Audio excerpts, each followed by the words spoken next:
Ciência de um lado, fé do outro.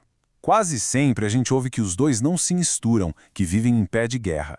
Mas e se essa história não for bem assim? Hoje, a gente vai conhecer a jornada de mulheres incríveis que não só uniram esses dois mundos, como usaram um para impulsionar o outro. Pois é, essa é a grande pergunta, né? Parece que existe essa ideia de que, para ser uma pessoa da ciência, é preciso meio que deixar a fé de lado. Isso é muito forte, principalmente no meio acadêmico, e pode até gerar uma crise de identidade para muita gente. Mas será que essa guerra é o único jeito de ver as coisas? Para investigar isso, nosso roteiro de hoje vai ser tipo uma visita a uma galeria de pioneiras. A gente começa lá na Idade Média, com as visionárias da época, depois vamos mergulhar no Código da Vida, ver o impacto delas mais recentemente, tanto no cuidado com as pessoas quanto no estudo do universo, e no final a gente amarra tudo isso para entender o legado que elas deixaram. Vamos lá? Nossa primeira parada é há quase 1000 anos. Então, nossa primeira sala nessa galeria nos leva direto para a Idade Média. E aqui a gente vai encontrar uma mulher que via o estudo de Deus e o estudo da natureza não como coisas separadas, mas como duas partes da mesma realidade. E essa mulher é Hildegarda de Bingen. Pensa só, século XII, uma abadesa beneditina na Alemanha que já era vista como uma das primeiras naturalistas da Europa. Uma mente simplesmente brilhante que peitou as convenções da época de um jeito impressionante. O que é fascinante no trabalho dela é a organização, a sistematização do conhecimento. Os livros dela, Física e Causae et Curae, olha, não eram só listinhas de receitas da vovó, não.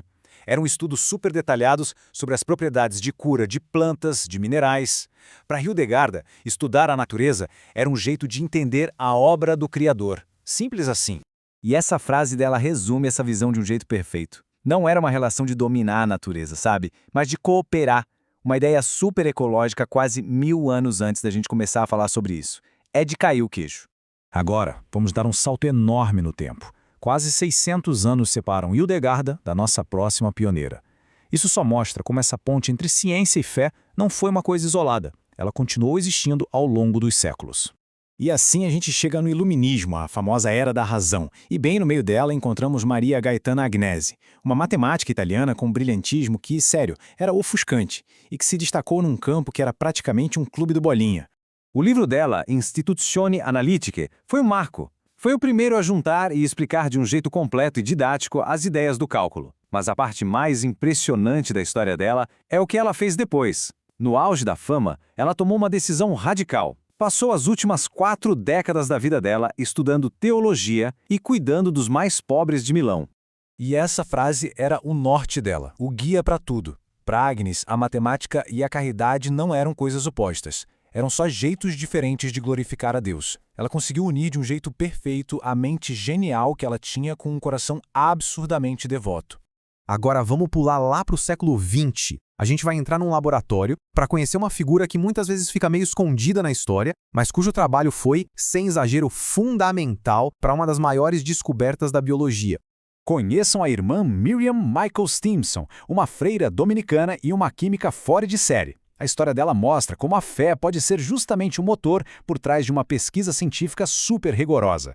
Sabe a famosa dupla hélice do DNA de Watson e Crick? Então, ela precisava de provas concretas, experimentais, e foi a irmã Miriam quem conseguiu isso. Usando uma técnica super inovadora com espectroscopia, ela criou um método que confirmou a estrutura das bases do DNA. Para ela, o laboratório era como uma extensão do convento, um lugar para buscar a verdade no mundo material. A convicção dela era muito clara e muito poderosa. Ciência e fé não eram inimigas, mas dois caminhos diferentes que levam para a mesma verdade. Uma não anula a outra, pelo contrário, elas devem andar juntas em harmonia. E chegando mais perto dos nossos dias, agora a gente vai ver como a ciência, quando é movida pela fé, pode ter um impacto gigantesco na vida das pessoas e ao mesmo tempo ajudar a gente a fazer as perguntas mais profundas sobre o universo. Agora uma figura que aqui no Brasil a gente conhece muito bem e tem um carinho enorme. Zilda Arnes Neumann, pediatra, sanitarista e uma mulher cuja fé virou ação. Uma ação que literalmente salvou milhões e milhões de vidas. Zilda Arnes é o exemplo perfeito de fé em ação. Ela usou o rigor da ciência para criar soluções simples e que funcionavam, como a popularização do soro caseiro. A Pastoral da Criança que ela fundou não era só um ato de caridade. Era saúde pública baseada em evidências, com uma motivação que vinha direto do mandamento de amar ao próximo. E com essa frase, ela liga o trabalho dela diretamente a uma passagem do Evangelho de João. A motivação era teológica, mas a execução foi totalmente científica, pragmática. Uma integração total entre esses dois mundos dela. Bom, do cuidado com a vida aqui na Terra, vamos agora viajar para os mistérios do cosmos. Jocelyn Bell Burnell é uma astrofísica ainda viva, cuja descoberta mudou para sempre o que a gente entendia sobre as estrelas. E o mais incrível, ela descobriu os pulsares quando ainda era uma estudante de doutorado. Pulsares são restos de estrelas gigantes, super densos que ficam girando no espaço. Foi uma descoberta monumental. Ela é Quaker, uma tradição que valoriza muito a experiência pessoal, e para ela, investigar o universo é um ato de reverência. E essa frase dela fecha o nosso círculo de uma forma muito bonita. Para ela, usar um radiotelescópio para investigar o céu é uma forma de adoração. É apreciar a complexidade e a beleza do cosmos. A ciência, nesse caso, vira uma lente para admiração espiritual. Bom, depois de passear por essa galeria de mulheres extraordinárias, vamos dar um passo para trás e olhar o quadro todo. O que é que une todas essas histórias? Desde Hildegarda lá na Idade Média até Jocelyn Bell Burnell hoje em dia. Qual é o fio que conecta tudo isso? O ponto principal, o que une todas elas, é que a fé não era um freio, era o combustível.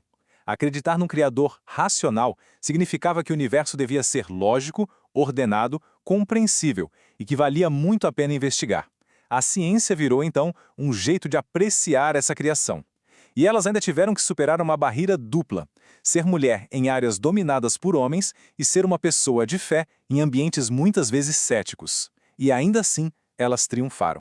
Isso tudo deixa uma pulga atrás da orelha, né? As histórias de hoje desafiam aquela narrativa fácil de que existe um conflito.